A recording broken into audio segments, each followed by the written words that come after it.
ఏ scale ఒకసారి మళ్ళా తీద్దాం. ఏ స్కేల్ గ్రంథం ఒకసారి తీద్దాం. 5వ అధ్యాయంలోకి వద్దాం. 5వ అధ్యాయంలోకి వద్దాం. 5వ అధ్యాయంలో 6వ వచనాన్ని చూద్దాం. 5వ అధ్యాయం 6వ వచనాన్ని చూద్దాం దయచేసి. అయితే నా విధులు తృణీకరించి నా కట్టలను అనుసరింపక దుర్మార్గతను అనుసరించి నా విధులు కట్టడలను త్రోసివేసి తమ చుట్టూ ఉన్న అన్ని జనుల కంటే దేశస్థుల కంటే మరి అధికముగా దుర్మార్గులయ్యారు. అధికంగా దుర్మార్గులయ్యారు వాళ్ళు. ఈ సుఖభోగాలు అనుభవిస్తూ అధికంగా దుర్మార్గులైపోయారు. అందుకే ఆ సంఘాన్ని చూసి ఏమంటాడు దేవుడు? నీవు జీవించుచున్న పేరు మాత్రమే ఉంది కానీ నీవు మృతుడవు, చచ్చిపోయావు. నువ్వు చచ్చిపోయిన సంగతి నీకు తెలియటం లేదు. పశువులాగా బతుకుతున్నావు. పశువు ఆత్మ లేదు పశువులో, నీలో ఉన్న ఆత్మ చచ్చిపోయింది. నువ్వు చచ్చిపోయినా వాడవని నీకు తెలియటం లేదు. రెండవది, విశ్వాసము లేకపోతే కూడా మృతుడే. క్రియ లేని విశ్వాసం మృతం. క్రియ లేకపోతే మృతం. అయ్యా కొన్నిసార్లు కోటీశ్వరుడయ్యా ఆయన, అబ్బా బాగా ఎంత ఇదే ఆయనకి, ఎంత తింటాడు, ఎంత చేస్తాడు. పేదవాడిని చూసి పేదవాడికి ఇకపోతే అంటే ఇప్పుడు పేదవాళ్ళ గురించి మాట్లాడుతున్నారు, మనం పేదవాళ్ళకి సందాపడుతున్నాం. పేదవాళ్ళని చూసి పేదవాళ్ళకి వేయాలి కదా. కొన్నిసార్లు పేదవాళ్ళకి భోజనం పెడతారు. యునైటెడ్ సర్వీస్లో నేను చూసి ఇప్పుడు బెస్ట్గా పెడుతున్నారు. ఇప్పుడు మాకు పంపిస్తే కూడా ఏది తింటున్నారో అది పెడుతున్నారు వాళ్ళు.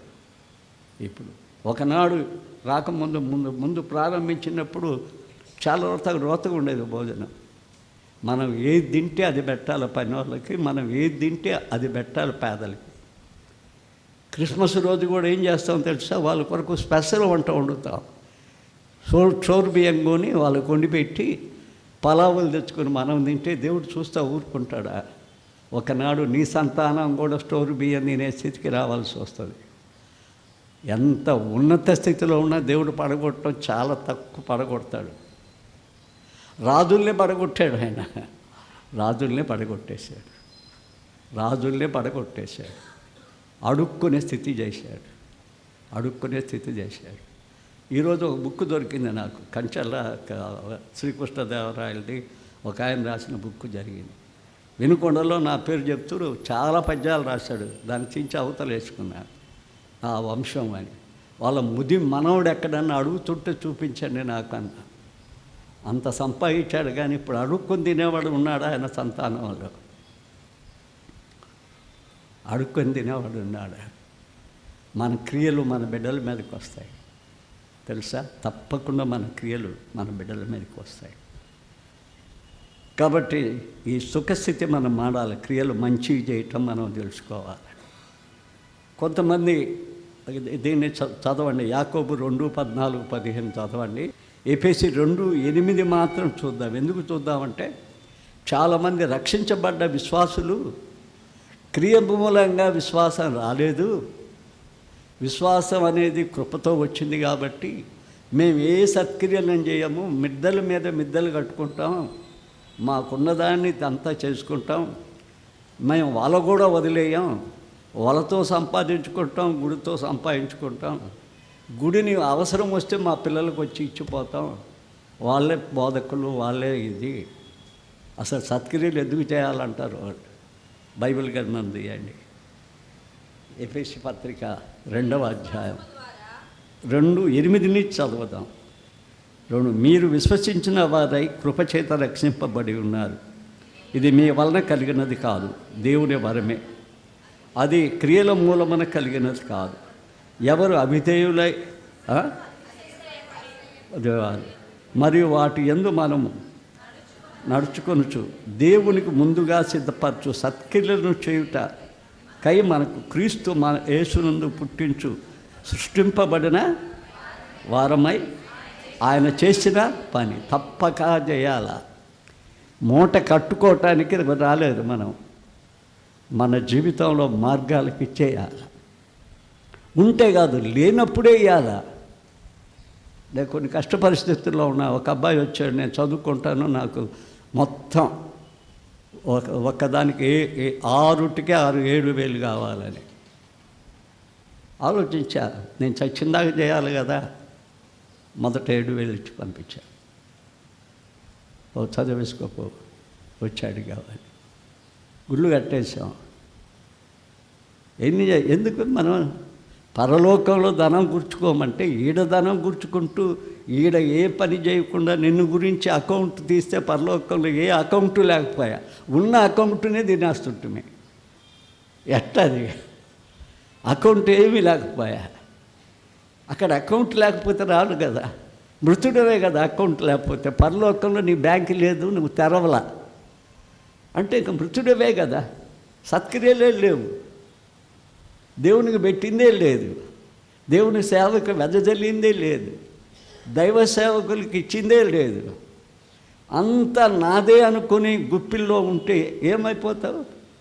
మృతుడవు నువ్వు. నీకు క్రియలు లేవు, సత్క్రియలు లేవు, ఎవరిని ఆదరించవు, ఎవరిని ప్రేమించవు, మృతుడివే నీవు అనేది చక్కగా రాయటం మనం చూస్తూ ఉన్నాం. సౌలులో ఆత్మ వెళ్ళిపోయింది. 7 సంవత్సరాలు బతికాడు.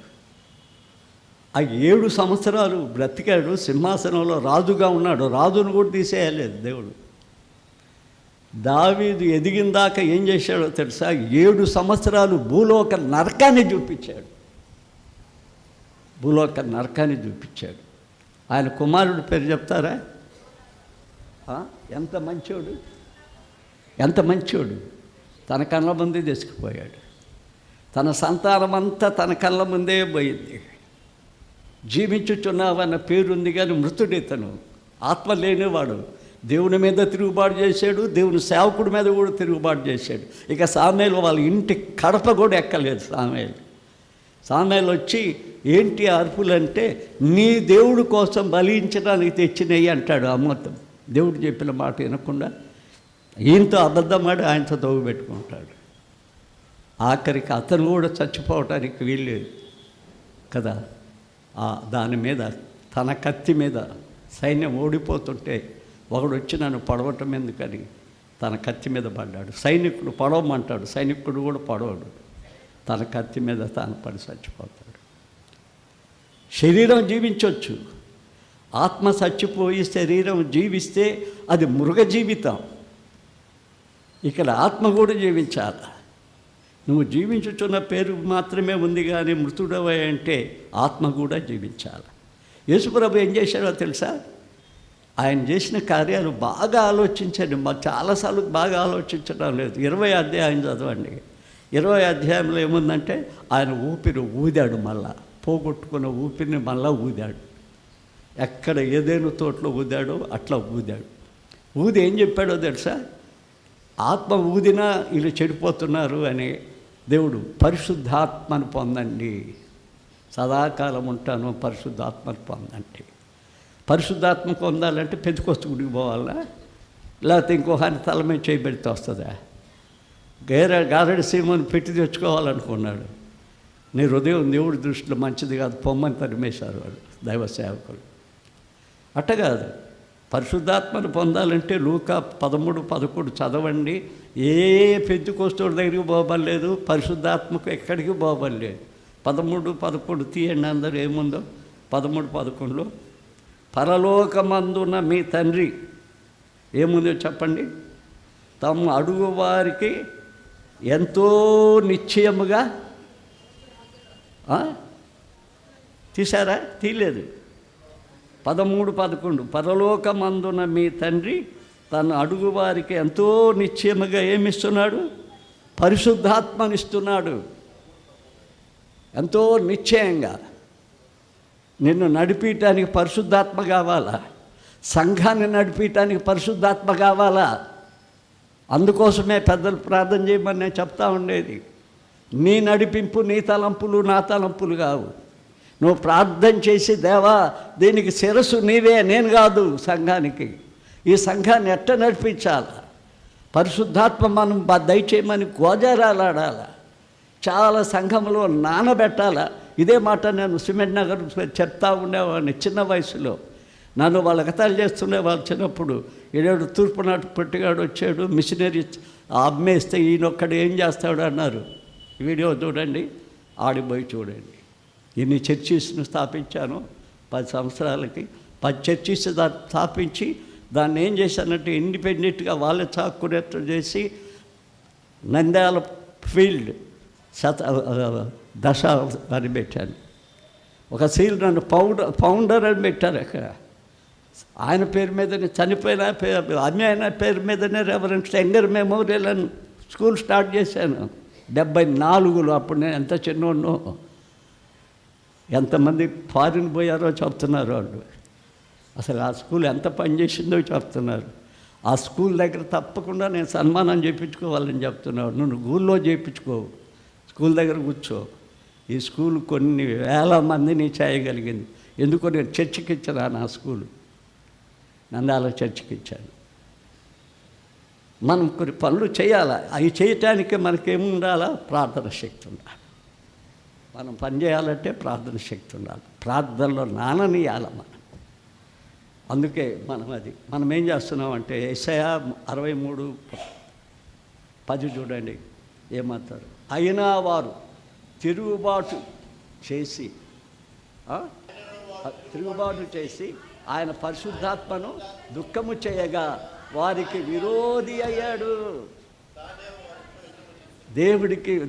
వాళ్ళకి విరోధి అయిపోయాడు. ఇప్పుడు పరిశుద్ధాత్మ దేవుడు నీకు విరోధి అయితే ఎంత కష్టం. నీ కుటుంబాన్ని నువ్వు కట్టుకోగలవా?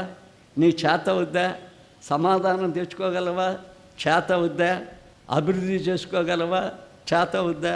కాదు. పరిశుద్ధాత్మవే వారికి విరోధి అయ్యాడంట కదా. పరిశుద్ధాత్మ విరోధి అయ్యాడు. ఎబ్రీ పత్రిక 10:29లో మనం చూస్తే ఏముందో చూడండి. 29 మనం ఇదివరకు ప్రభువులకు చదువుతాం. ఇట్లుండగా దేవుని కుమారుని పాదములతో త్రొక్కి తాను పరిశుద్ధపరచుటకు సాధ్యమైన నిబంధన రక్తమును అపిత్రమైనదిగా చేసి, కొన్నిసార్లు ప్రభు వల్ల కొన్ని గుళ్ళలు ఎందుకు పెడుతున్నారు అంటే డబ్బుల కోసం పెడుతున్నారు. దాని యొక్క పవిత్రమైన తలంటంలా అపవిత్రమైనది ఏంచి కృపకు మూలముగా ఆత్మను తిరస్కరించేవాడు ఎంత ఎక్కువైనా నువ్వు పాత్రుడిగా అంచబడినో మీకు తోచుచున్నది. పరిశుద్ధాత్మకు వ్యతిరేకమైన పని, అది తిరస్కరించిన పని. బిడ్డలారా, ఆత్మను ఆర్పకుడి అంటాడు 1 దశలోనికి 5:19లో. ఆత్మ ఆర్పొద్దు. ఆత్మ నీలో ఆరిపోతే ఇక జీవించేది ఏంది అంటే మన్నే నీ జీవితంలో జీవిస్తుంది. ఆత్మను ఆర్పొద్దు అంటాడు. ఒకసారి రోమా పత్రిక తీస్తారా? 8:13-16 చదవండి. రోమా పత్రిక 8:13-16 ఒకసారి చూస్తే ఏముంది?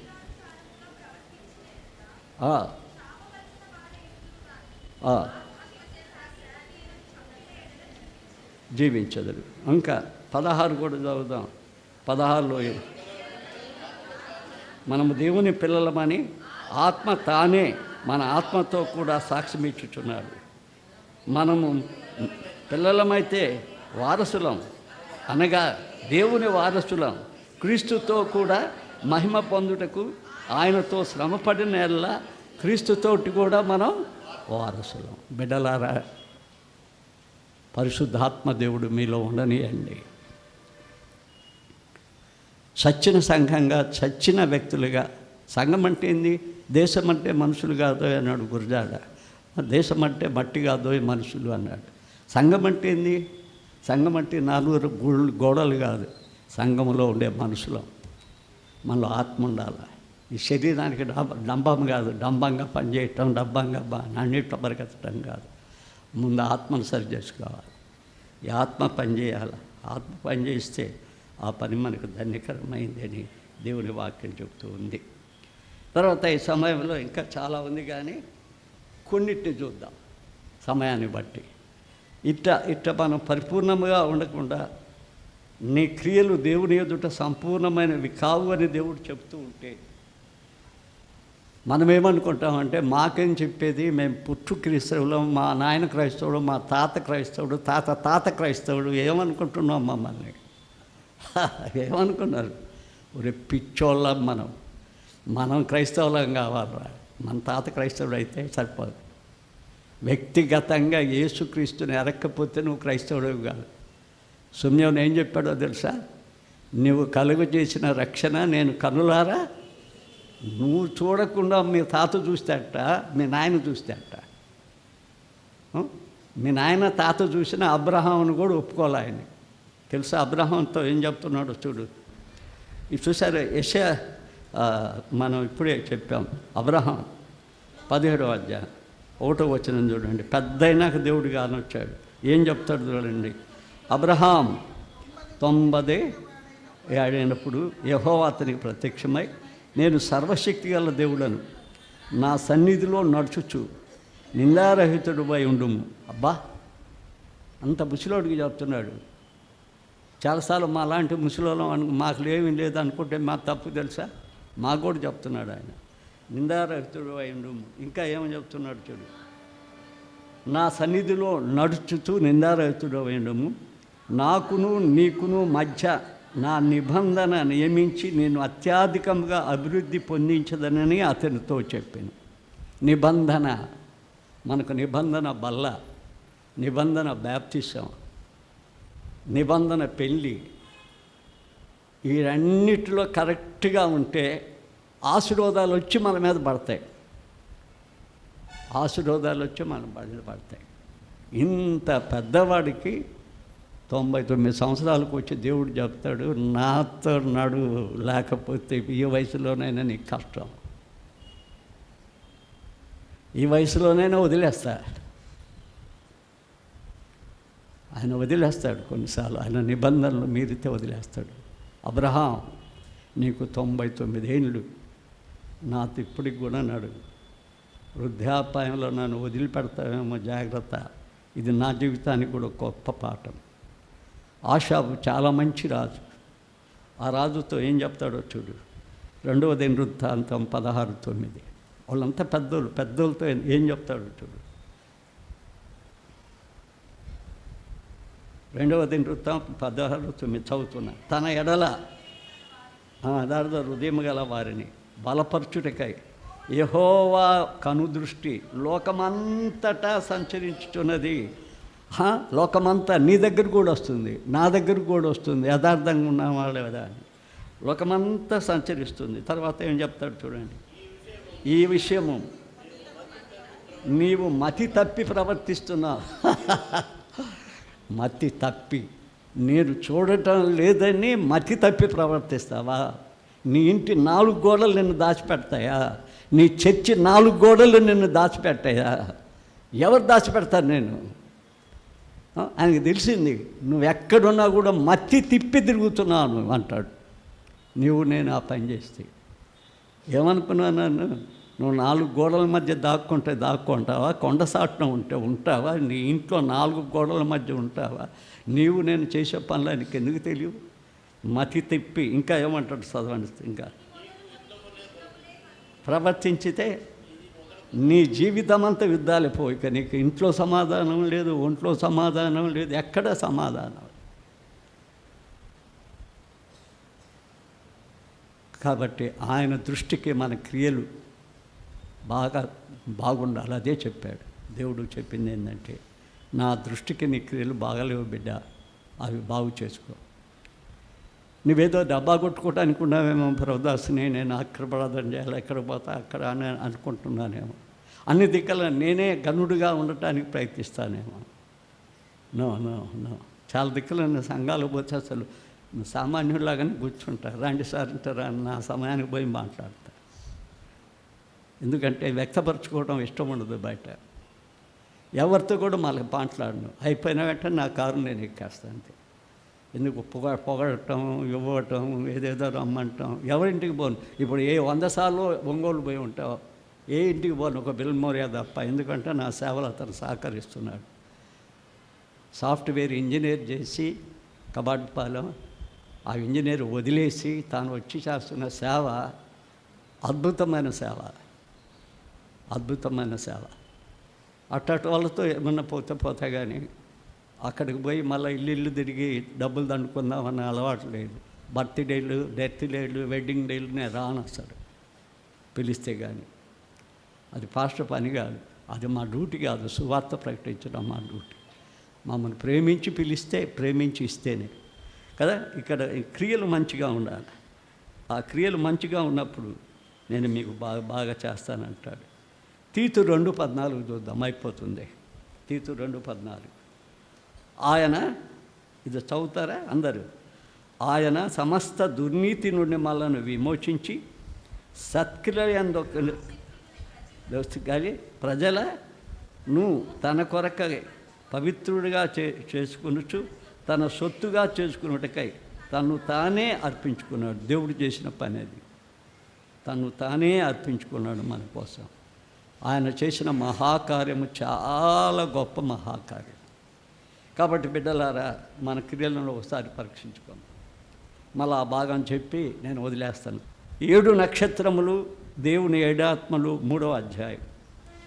7 ఆత్మలు గలవాడు చెప్పు సంగతులు ఏమనగా, నీ క్రియలు నేను ఎరుగుదును. ఒకవేళ ఎవరికి తెలియకపోయినా దేవునికి తెలుసు. నేను ఎరుగుదును. నేను నేను నేను ఎరుగుదును ఏమనగా, జీవించుచున్నావన్న పేరు మాత్రం ఉన్నది, కానీ నీవు మృతుడవే. నీ క్రియలు నా దేవుని ఎదుట సంపూర్ణంగా నాకు కనపడుట లేదు. కనుక జాగరూకుడవై చావనై ఉన్న మిగిలిన వాటిని బలపరచు. ఎట్టా చచ్చిపోతాం, ఎప్పుడు పోతామో కూడా తెలియదు, ఎక్కడ పోతామో కూడా తెలియదు. కొన్ని ఆశ్చర్యకరమైన స్థితి ఎక్కడ ఎప్పుడు చచ్చిపోతామో తెలియదు. నీ కుటుంబం బాగుండాలన్నా, నీవు బాగుండాలన్నా ఆత్మకు పని చేయండి.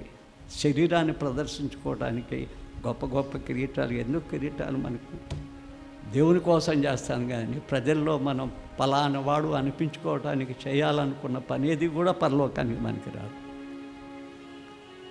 అది పరలోకానికి పనికొచ్చే పని చేస్తే అది మంచిది. ప్రార్థన చేసుకుందాం. ఒక్కసారి ఆలోచించు. నీవు జీవించుచున్న పేరు మాత్రమే ఉండి మృతుడవని అనిపించుకోవడానికి ఇష్టపడతావా? నీకు పరలోకం కావాలన్నా, నీ వలన నీ కుటుంబానికి మేలు జరగాలన్నా, కీడు జరగాలన్నా? నీ కుటుంబానికి మేలు జరగాలన్నా, కీడు జరగాలన్నా? నీ క్రియలు మంచివైతే, నీ ప్రవర్తన దేవుడు మెచ్చేదైతే, నీవు దేవుణ్ణి ప్రేమించగలిగిందైతే, కులమతాలతో, జాతితో, వీటితో సంబంధం లేకుండా పరలోకంలో వాళ్ళు ఎవరు పోరు. యేసుక్రీస్తు వారే పరలోకానికి పోతారు.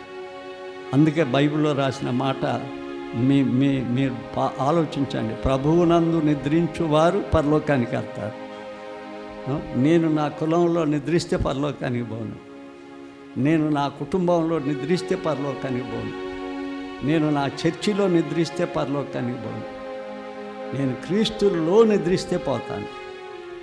క్రీస్తులోనే మన జీవితాన్ని నడిపిస్తాడు, ఆనందమాయకంగా జీవిస్తాడు, ఆశీర్వాదాలు ఇస్తాడు, నువ్వు గొప్ప చేస్తాడు, నీ సమాధానపరుస్తాడు, నీ సమస్యలు తీరుస్తాడు. ప్రభువు దగ్గరికి రా బిడ్డలారా, ప్రభు దగ్గరికి రా, యేసు దగ్గరికి రా. నీ క్రియలు సరి చేసుకో, సరి చేసుకో, చాలు. గొప్ప తండ్రి, నీ పాదాలకు వందనాలు. మంచి దేవుడు, మంచి తండ్రివి. ఏ క్షణము నీ దగ్గరకు వచ్చినా నా కుమారుడా అని కౌగలించుకునే దేవుడు తండ్రి, నీకు బిడ్డగా స్వీకరించే దేవుడు. ఈ క్షణం ఎంతమంది నీ దగ్గరికి వస్తున్నారో, వారి క్రియలను సరిచేసుకుంటున్నారో, దొంగ క్రియలన్నింటినీ విడుస్తున్నారో, తమ కొరకే సమస్తం అనుకుంటున్నారో, వారందరినీ మార్చి నీ కోసం ప్రజ్వలిల చేయి. నీ వెలుగు వారి గృహంలో వెలిగింప చేయమని. ప్రతి గృహము వెలిగింపబడాలి. అది సంతోషం తండ్రి. ఎవరు తప్పిపోవాలని మేము వాక్యం చెప్పడం లేదు. అందరూ యేసుక్రీస్తులో తిరిగి పుట్టాలని కృప చూపమని క్రీస్తు పేర వేడుకొడుచున్నాము తండ్రి. ఆమేన్.